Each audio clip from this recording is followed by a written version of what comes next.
Hello बच्चों, UP board PCM में आपका स्वागत है।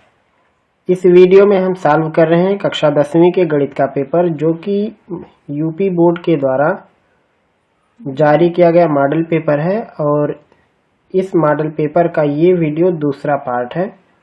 पहले पार्ट में हमने सवाल नंबर 1 से लेकर के सवाल नंबर 20 तक के सभी खंडों को हल किया है, और इस वीडियो में हम 20 प्रश्न जो OMR शीट के होते हैं उनसे आगे के सवाल लगाएंगे। इसमें यहाँ तक हमने पहले पार्ट में लगाया है कि जो 20वां सवाल दिख रहा है, और इस वीडियो में हम खंड बा से सवाल लगाएंगे, जिसमें सबसे पहला सवाल है, स्पष्ट कीजिए 3 × 5 × 7 धन 7 एक भाज्य संख्या क्यों है। कारण सहित बताना है कि ये एक भाज्य संख्या क्यों है। तो ये है खंड बा।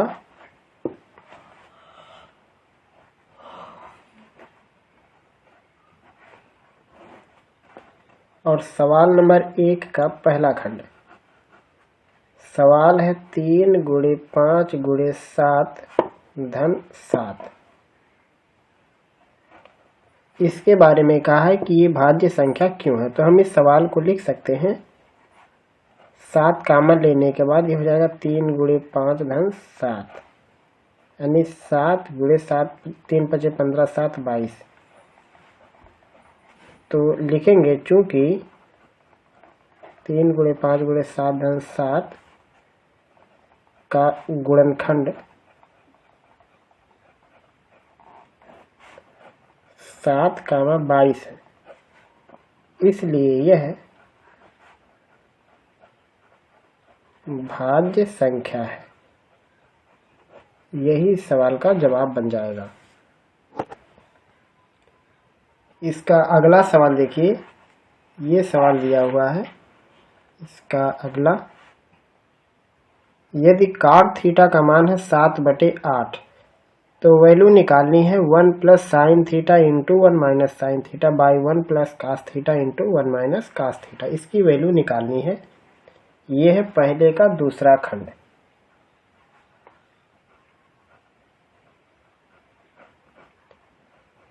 सवाल में cot थीटा की वैल्यू है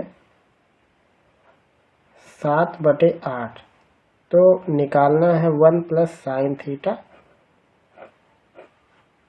× 1 - sin थीटा बटे में है 1 + cos थीटा और 1 - cos थीटा। इसकी वैल्यू निकालनी है। तो 1 + sin 1 - sin का गुणा होके हो जाएगा 1 - sin स्क्वायर थीटा, और नीचे वाले का गुणा होगा तो 1 - cos square theta. 1 - sin square को हम लिख सकते हैं cos स्क्वायर थीटा, और 1 - cos को लिख सकते हैं sin स्क्वायर थीटा। यानी पूरे सेट को हम लिख सकते हैं cos theta by sin theta का वर्ग, यानी cot थीटा का वर्ग। और cot थीटा की वैल्यू 7/8, तो ये हो जाएगा इसका वर्ग, यानी 49/64। यही सवाल का जवाब होगा। अगला सवाल देखिए। इसका अगला सवाल जो है, ये 2 घनों जिनमें से प्रत्येक का आयतन है 64 सेंटीमीटर क्यूब के संलग्न फलकों को मिलाकर एक ठोस बनाया जाता है। इससे प्राप्त घनाभ का पृष्ठीय क्षेत्रफल ज्ञात कीजिए। ये सवाल कई बार रिपीट हो चुका है, 2023 में 24 में भी आया कई सेट में। तो इस तरीके के सवाल को आपको काफ़ी लगाना है, और ये बहुत ज़्यादा ज़रूरी भी है ये सवाल। तो पहले का तीसरा खंड लेते हैं हम लोग। इसमें दिया है 2 घनों में से प्रत्येक का आयतन, यानी दोनों घनों में से प्रत्येक का आयतन इन्होंने दिया, यानी अलग अलग घन का आयतन।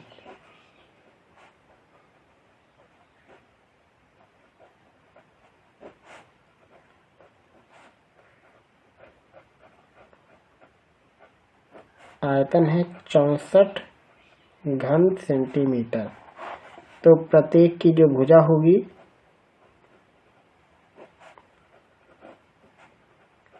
भुजा होता है आयतन का घनमूल, यानी इसको हम ऐसे लिख सकते हैं घनमूल 64, यानी ये हो जाएगा 4 चौक को 16 चौक को 64, यानी 4 सेंटीमीटर। हर एक की भुजा होगी 4 सेंटीमीटर। अब कहा है इसके संलग्न फलकों को मिलाकर के हमने एक ठोस बना दिया। तो ठोस कुछ इस तरीके से बनेगा, हम फिगर में बनाते हैं। ये मान लो एक घन, इसको 3 डायमेंशन में बनाने की कोशिश करते हैं हम लोग।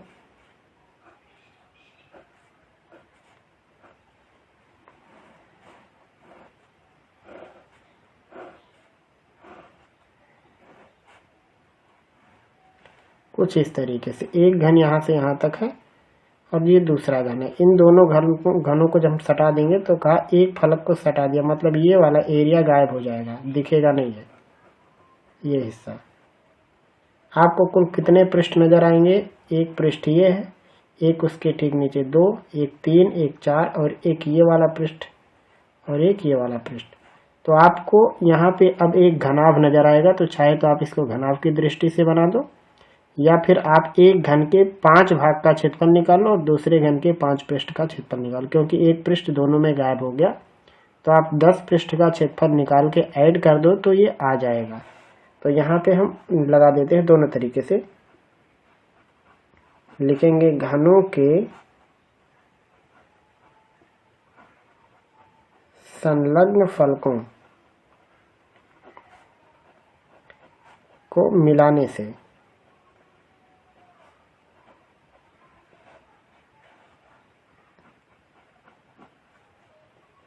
नए घनाभ का क्षेत्रफल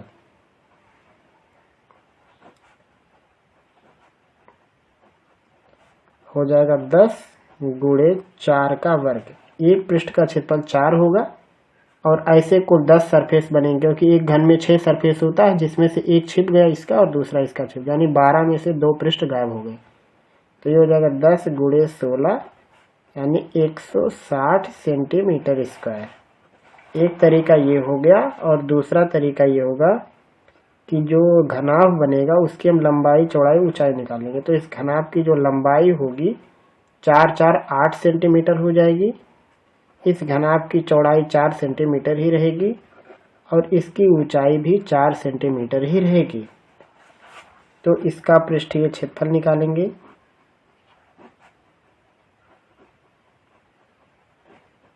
इस घनाभ का पृष्ठीय क्षेत्रफल सूत्र होता है कोष्ठक में LB BH और LH।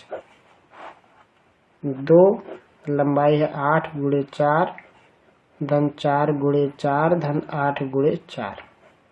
सारी वैल्यू LBH की रख देते हैं। 32 16 और 32, 2 2 4 6 10, 3 1 4 3 7 1 8, तो हो गया 2 गुणे 80, यानी ये हो गया 160 सेंटीमीटर स्क्वायर। तो जो रास्ता आपको अच्छा लगे आप वैसे लगा सकते हो। मेरे हिसाब से तो ये वाला आइडिया सबसे बेस्ट है, इस तरीके से आप लगाओ। ये है सवाल नंबर 1 का तीसरा पार्ट।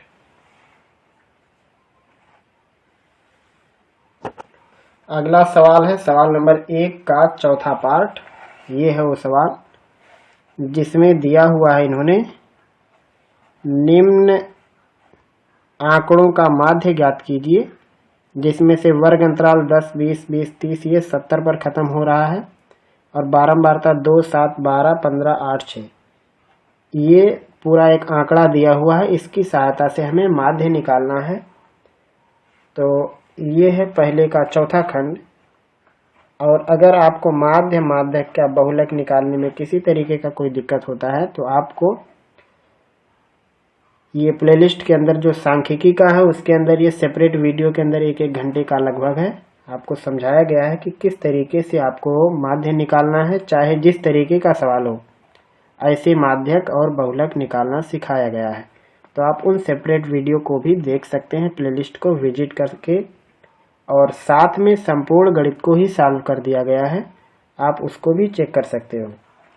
तो पहले का चौथा सवाल है जिसमें दिया है वर्ग अंतराल, तो हम एक तरफ लिखेंगे वर्ग अंतराल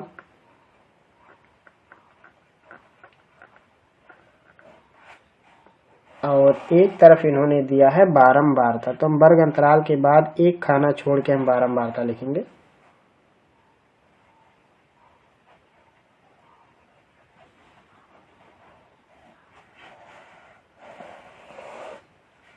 और यहाँ पे जो हमने कॉलम छोड़ दिया इसको हम लिखेंगे वर्ग चिन्ह। ये दो चीज दिए रहते हैं, वर्ग चिन्ह हमें बनाना होता है। तो वर्ग अंतराल है 10 से 20, 20 से 30, 30 से 40, 40 से 50, 50 से 60 और 60 से 70। और ये दिया 2, 7, 1 मिनट सर, यहाँ पे रहेगा 2, बारंबारता दिया था 7, 12, 15, 8 और 6, ये इन्होंने दिया है बारंबारता। वर्ग चिन्ह कैसे बनेगा, इसको जोड़ के आधा करना, तो 10 और 20 30, 30 का आधा 15, तो ये वर्ग चिन्ह हो जाएगा 15, 20 30 50 का आधा 25। अब चाहे तो आप हर एक को जोड़ के आधा करो या आप ऐसे 10 10 जोड़ते हुए चले जाओ, क्योंकि अंदर 10 का है। 15 10 25, अगला नंबर आएगा 35, 45, 55, 65। ये तभी का आप काम करना जब यहाँ पे अंतराल एक जैसा हो और जहाँ पे वैल्यू खत्म हो वहीं पे शुरू हो, तब आप इस तरीके का काम करना, अन्यथा नहीं। अब यहाँ जो बारंबारता दी गई है इसको हम F से लिखते हैं। अब यहाँ से लगाने का अलग अलग तरीका, चाहे तो आप सीधे इन दोनों का गुणा करके लगा लो या फिर आप इन वर्ग चिन्ह को और छोटा भी करके लगा सकते हो। तो हम यहाँ नॉर्मल गुणा करके ही लगाने वाले हैं। 15 का 2 में गुणा करेंगे तो ये होगा 30, 25 का 7 में गुणा करेंगे 175, 12 का 35 में तो 12 पंचे 60, 12 3 36, 6 42, 420 और 15 पचे 75, 15 चौको 60 और 7 67, 675, 8 पंचे 40 और 40 4 44 और 6 पंचे 30 और 36 और 3 39। तो ये हुआ इनका गुणनफल। अब हमें चाहिए बारंबारता का योगफल और बारंबारता गुणे वर्ग चिन्ह का योगफल। तो ये हो गया 5 और 5 10, यहाँ पे जोड़ने पे आया, और 3 7 10, 2 12, 7 19, 19 4 23 और 23 9 32, 1 हासिल 33, 4 3 7, 7 6 13, 13 4 17, 17 1 18 और 3 21। इन्हें जोड़ लेते हैं।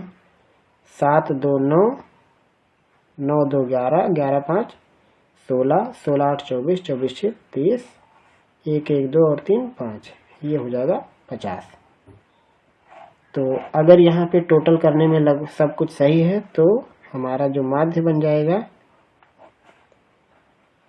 वो होगा सिग्मा ऑफ Fx बटे सिग्मा ऑफ F, यानी 2130 बटे 50। 0 0 कट जाएगा, 213 बटे 5 लिख सकते हो, या फिर 5 चौको 20, 5 दूनी 10, 5 छक 30, 42.6।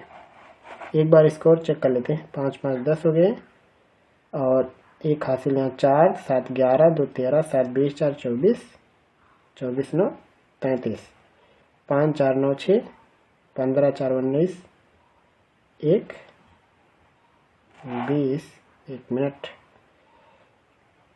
7 3 10, 2 12, 7 19, 19 4 23, 9 22, 23 9 32, 1 33 और 3 इसमें जोड़ेंगे, 3 3 6 4 10, 6 16, 4 20, 1 21 बराबर, ये सही है। तो ये इसका उत्तर बनेगा 42.6। उसके बाद अगला सवाल आपको दिखाते हैं, यहाँ से शुरू से आप इसको देख लीजिए। ये अगला सवाल है, बिंदु ऋण 4, 6 बिंदुओं ए दिया है ऋण 6, 10 और बी 3, ऋण 8 को जोड़ने वाले रेखाखंड को किस अनुपात में विभाजित करता है, ये सवाल है। सवाल नंबर 1 का ये है 5वां खंड। हम ऐसे एक रफ इमेज बना लेते हैं। ए बी, ए का निर्देशांक है ऋण 6, 10 और बी का निर्देशांक है 3, ऋण 8 और जिस बिंदु ने विभाजित किया है उस बिंदु का निर्देशांक है ऋण 4,6। कहा है किस अनुपात में बांटा, तो हम इसको मान लेते हैं m1 अनुपात m2 में बांट रहा है। तो जिस तरफ आप m1 मानना उस तरफ आप x1 x2 लिखना, और जिधर ये x1 y1, और जिस तरफ m2 लिखना उधर आपको x2 y2 लिखना। ये बात ध्यान रखें। आप चाहे तो इसको m2 मान सकते हो, तब ये x2 y2 होगा और ये x1 y1 होगा। जिस हिसाब से आपने यहाँ पे सब कुछ लिखा उसी के हिसाब से लिखना। तो इस चित्र के हिसाब से हमारे पास x1 की वैल्यू होगी ऋण 6 और y1 की वैल्यू होगी 10।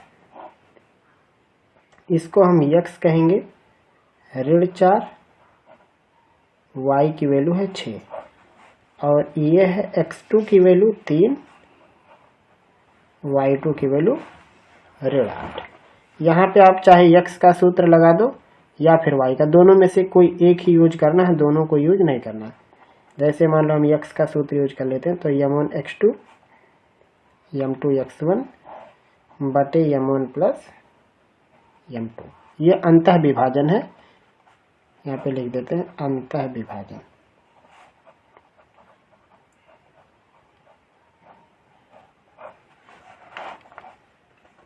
x की वैल्यू है ऋण 4, m1 के बारे में जानकारी नहीं है और x2 का मान है 3, तो ये होगा 3m1। m2 x1 ऋण 6 है तो हो जाएगा ऋण 6 m2 बटे m1 प्लस m2। गुणा करा देंगे तिरछा तो हो जाएगा ऋण 4m1 ऋण 4m2 3m1 और 6m2। m1 को m1 के साथ लाएंगे तो ये हो जाएगा 4 3 7 और ये m2 दूसरी तरफ जाएगा तो ऋण 6 और ये धन 4 घट के हो जाएगा ऋण 2। ऋण से ऋण को खत्म कर देंगे या इसको लिख सकते हैं m1 बटे m2 बराबर 2/7 या m1 अनुपात m2 बराबर होगा 2:7। ये इस सवाल का जवाब बन जाएगा और आपको इसी तरीके से लगाना है, चाहे आप x को ले लें या फिर y को, दोनों में से कोई एक, दोनों यूज नहीं करना है। अगला सवाल यहाँ पे देखते हैं, सवाल नंबर 1 का 6वां खंड है और सवाल ये है, देख लीजिए। x और y में एक ऐसा संबंध बताओ कि बिंदु xy बिंदु 3,6 और ऋण 3,4 से समान दूरी पर है। तब हमें x और y के बीच में संबंध बताना है कि क्या है। सवाल नंबर 1 का 6वां खंड है। तो हम यहाँ पे एक रफ इमेज बना लेते हैं कि मान लेते हैं एक बिंदु A है, एक बिंदु B है, यहाँ पे कोई बिंदु है C और इस C बिंदु का निर्देशांक है x, y। ये x, y बिंदु A जिसका निर्देशांक है ऋण 3,4 और एक का निर्देशांक है 3,6, ये बिंदु इन दोनों से समान दूरी पर है, यानी ये लेंथ आपस में बराबर होनी चाहिए। तो यहाँ पे लिखेंगे क्योंकि x, y 3,6 और ऋण 3,4 से समान दूरी पर है या समदूरस्थ है, इसलिए इन दोनों के बीच की जो दूरी होगी वो होगी x ऋण 3 का स्क्वायर प्लस y ऋण 6 का स्क्वायर। ये बराबर होगा x ऋण 3 यानी यहाँ पे प्लस हो जाएगा और प्लस y ऋण 4, इसका हो जाएगा वर्ग। दोनों तरफ वर्ग करेंगे, कड़ी गायब हो जाएगी और इसको ओपन कर दो। x square plus 9 minus 6x, y square plus 36 minus 12y और इधर x square plus 9 plus 6x, y square plus 16 minus 8y। दोनों तरफ की x स्क्वायर y स्क्वायर खत्म कर देते हैं तो यहाँ पे क्या बचेगा 9 ऋण 6x धन 36 ऋण 12y। यहाँ पे बचेगा 9 धन 6x धन 16 ऋण 8y। दोनों तरफ से 9 को हटा सकते हैं, तब बचेगा ऋण 6x धन 36 ऋण 12y और 6x धन 16 ऋण 8y। x को x की तरफ, y को y की तरफ। इसको इधर लेके आएंगे या सबको एक तरफ कर दोगे तो 6x इधर ऋण में है, ये भी आके हो जाएगा ऋण 12x। ये y ऋण में इस तरफ आएगा धन हो जाएगा, तो ऋण 12 धन 8 यानी धन 4y। और 16 इस तरफ आएगा तो ऋण में हो जाएगा 36 माइनस 16 यानी 20 बराबर 0। ऋण 4 से भाग कर देंगे, 4 तियां 12, 4 एकन्यम 4, 4 पंचे 20। यही इस सवाल का जवाब बन जाएगा। ये है x और y के बीच संबंध, पहले का 6वां खंड। अगला सवाल है सवाल नंबर 2 का पहला पार्ट। ये सवाल देखिए, सवाल में दिया है द्विघात बहुपद 6x² माइनस 3 माइनस 7x के शून्य ज्ञात करो और शून्यकों और गुणांकों के बीच संबंध की सत्यता जांचो। यह है सवाल नंबर 2 का पहला पार्ट।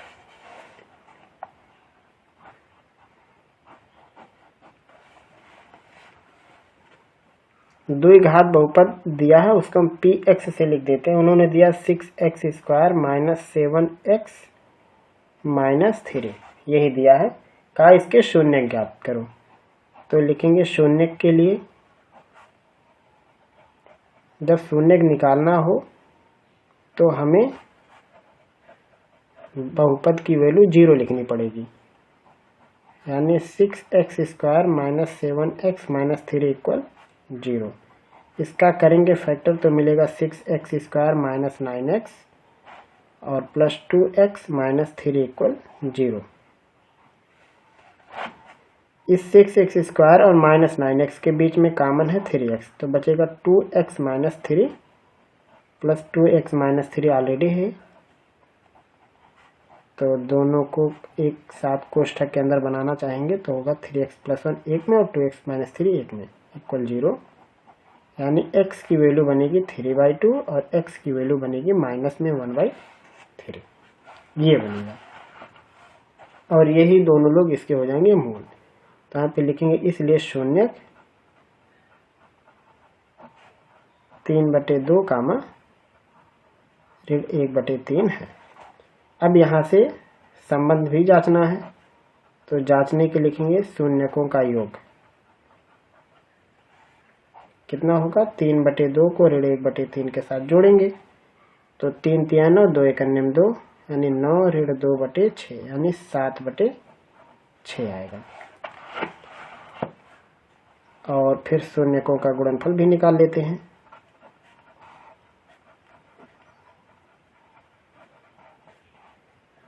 तीन बटे 2 गुणे ऋण 1/3, तो ये हल होगा तो आएगा ऋण 1/2, 3 से 3 कट जाएगा।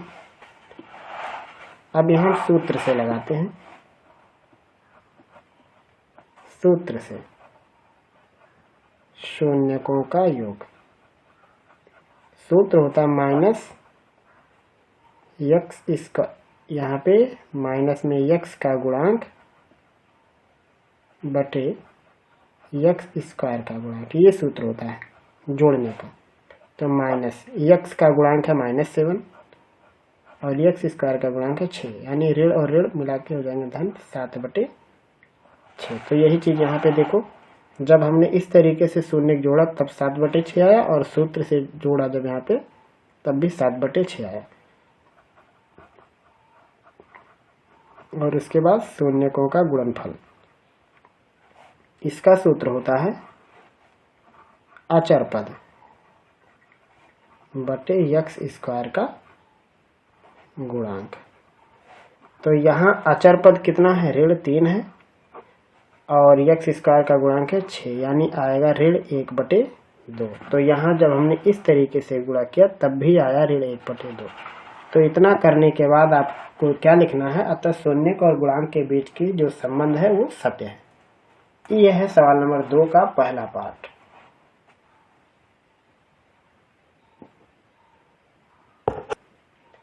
उसके बाद अगला सवाल है सवाल नंबर 2 का दूसरा खंड। दो संख्याओं के वर्गों का अंतर 180 है। छोटी संख्या का वर्ग बड़ी संख्या का 8 गुना है। दोनों संख्याएं ज्ञात कीजिए। यह है दूसरे का दूसरा खंड।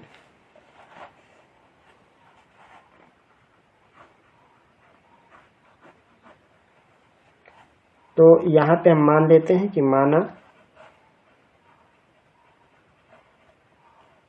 संख्याएं x, y। अब यहाँ पे कहा है संख्याओं के वर्गों का अंतर। तो पहला जो इन्होंने शर्त दिया है उसके हिसाब से संख्याओं के वर्गों का अंतर है 180। इसको हम समीकरण नंबर 1 कह देते हैं। उसके बाद इन्होंने कहा छोटी संख्या का वर्ग। तो अब इसमें x बड़ा है और y छोटा है। यहाँ पे जब ये हमने किया तो इसका मतलब है x बड़ा है y। तो छोटी संख्या का वर्ग यानी y का वर्ग बड़ी संख्या का 8 गुना है, यानी x का ये 8 गुना है। ये है इनका समीकरण नंबर 2। द्वितीय शर्त में इन्होंने दिया छोटी संख्या का वर्ग बड़ी संख्या का 8 गुना। तो समीकरण 1 और 2 को सॉल्व करो।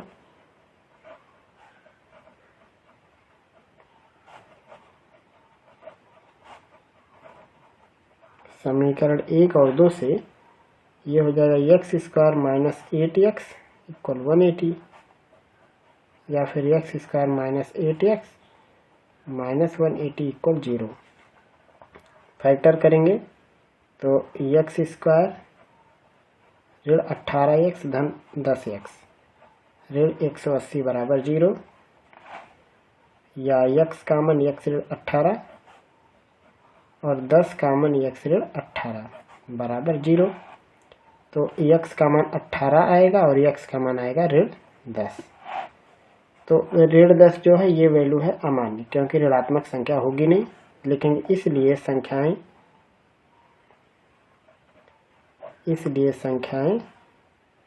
x का मान कितना है 18 और y का मान कितना हो जाएगा। देखो यहाँ 18 रखेंगे x का, तो 18 का गुणा 8 में करेंगे 144 और उसका वर्गमूल y होगा। तो यहाँ पे 144 का वर्गमूल 12। ये हम जवाब में लिखेंगे। चाहे तो आप दूसरी संख्या निकालने के लिए यहाँ पे x का मान रख दो। 18 का वर्ग 144 हो जाएगा। यहाँ पे उसको इस साइड लेके आओ, उसके बाद इन दोनों को सॉल्व कर लो। या फिर यहाँ पे 18 का वर्ग 144 नहीं, सॉरी 324, तो उसको इस साइड लेके आओ और फिर इधर ले जाके घटाओ अपना, उसके बाद सॉल्व करो। या फिर यहाँ x का मान 18 रखो, 18 का गुणा 8 में 144 वर्गमूल में 12। चाहे पहले समीकरण में या दूसरे समीकरण में x की वैल्यू रख के लगाई जा सकती है। तो ये है सवाल नंबर 2 का दूसरा खंड। और उसके बाद अगला सवाल है कि सिद्ध कीजिए किसी वृत्त के किसी व्यास के सिरों पर खींची गई स्पर्श रेखाएं समांतर होती हैं। ये है सवाल नंबर 2 का तीसरा खंड है ये। तो यही एक लास्ट सवाल लगाते हैं आज की इस वीडियो में। सवाल नंबर 2 का तीसरा खंड, सिद्ध कीजिए किसी बाह्य बिंदु से किसी वृत्त पर खींची गई स्पर्श रेखाओं के बीच का कोण स्पर्श बिंदु ये है किसी वृत्त के किसी व्यास के सिरों पर खींची गई स्पर्श रेखाएं परस्पर समांतर होती हैं। यह है सवाल नंबर 2 का तीसरा खंड।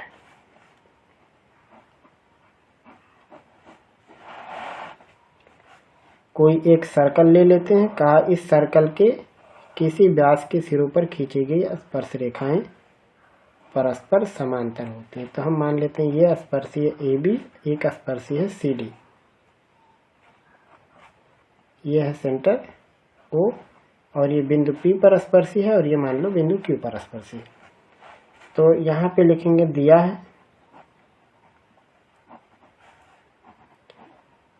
PQ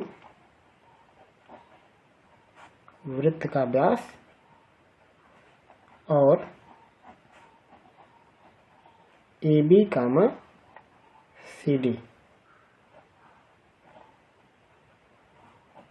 क्रमशः, या क्रमशः जरूर लिखना, बिंदु P और Q पर स्पर्शियां हैं। ये इन्होंने खुद सवाल में दिया है। उसके बाद सिद्ध करना है। क्या सिद्ध करना है कि AB समांतर है CD के, ये सिद्ध करना है। अगला हेडिंग रहेगा उत्पत्ति, यानी कैसे सिद्ध करना है।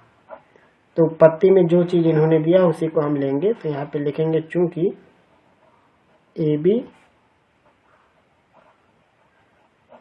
बिंदु P पर कामा CD बिंदु Q पर स्पर्शी है। इसलिए स्पर्शी हमेशा त्रिज्या से लंबवत होती है, लिखेंगे इसलिए कोण APO बराबर 90 अंश कामा कोण CQO ये भी 90 अंश होगा। अब दोनों को जोड़ देते हैं, लिखेंगे इसलिए कोण APO प्लस कोण CQO बराबर 90 धन 90 बराबर 180 अंश। तो जब किसी भी रेखा के एक तरफ का बना हुआ कोण का योगफल अगर 180 हो तो इसका मतलब रेखाएं समांतर होती है। तो यहाँ पे लिखेंगे इसलिए AP पैरेलल है, यहाँ पे लिख देते हैं, इसलिए AP पैरेलल है CQ। अब AP को ही तो आगे बढ़ा के AB बनाया गया है, तो लिखेंगे इसलिए AB पैरेलल CD। बस इतना ही करना है। और ये है सवाल नंबर 2 का तीसरा खंड, और ये इसका जवाब हुआ। अब आगे का जो सवाल है उसको हम आगे के वीडियो में लगाएंगे, और आज के इस वीडियो में बस इतना ही रहने देते हैं। उम्मीद है कि इस वीडियो में बताई गई बात आपको समझ में आई होगी और हर एक सवाल का जवाब आपको समझ में आया होगा। अगर आपने हमारा अभी तक पिछला वीडियो नहीं देखा है, जो कि हमने अंशाल का सेट लगाना शुरू किया था 2024, 23, 18 से लेकर के इधर लगभग पूरा आपको मिल जाएगा। तो सभी सेटों का सवाल का जो सलूशन है आपको ज़रूर प्लेलिस्ट में मिलेगा, आप वहां पे उसको देख सकते हैं। साथ में इम्पोर्टेंट क्वेश्चन की सीरीज भी हमने बना के रखी, आप उसको भी देख सकते हैं। और आपके पूरे किताब का जो चैप्टर है, हर एक चैप्टर का हर एक सवाल आपको प्लेलिस्ट के अंदर आपको स्टेप बाय स्टेप मिल जाएगा, आप वहां से भी अपनी तैयारी कर सकते हैं। फिर मिलेंगे हम लोग आगे के वीडियो में आगे के टॉपिक के साथ।